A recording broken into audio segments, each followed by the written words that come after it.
Hello, welcome back to my little series on how to make panel discussions more interactive.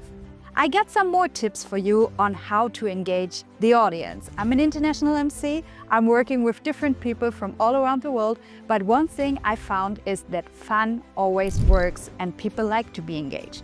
So as I said before, you will have an expertise in your audience and you might want to use this. So one thing you can do is actually hiding something under the chair. I would recommend to hide some quotes that could contribute to the panel discussion you have on stage. So I would ask the audience, like, did someone find something under their chair? Oh, you, sir?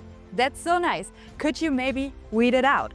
And then the person would read out like the quote we have prepared before, and we can give this quote back to our panelists and ask them on their opinion. That's a very good way to engage the audience in some parts that are maybe a little bit longer and longer discussions. So we already get some voices, we get some movement, and then we can take it to the next step. Another thing is that you can for sure always use live polls.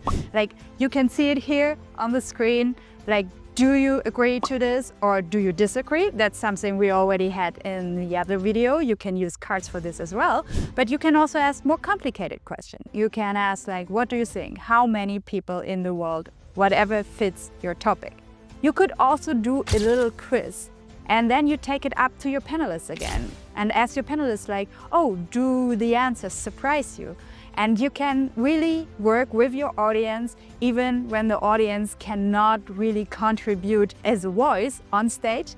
They can still contribute, like using their phones, voting something, or doing a little quiz.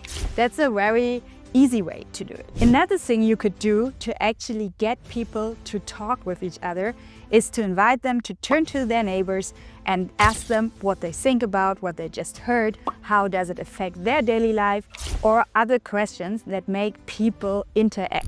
And you give it back to the audience, not only the people on stage are talking.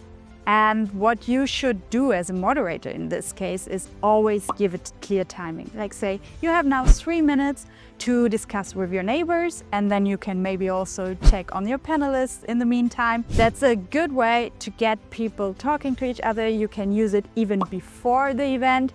If there's a little delay with the panel, you can use it before. You can use it in the middle or in the end to wrap it up and to say, okay, maybe there were many questions in the audience. You didn't get to ask all your questions, but we wrap it up with 3 minutes of talking to your neighbor.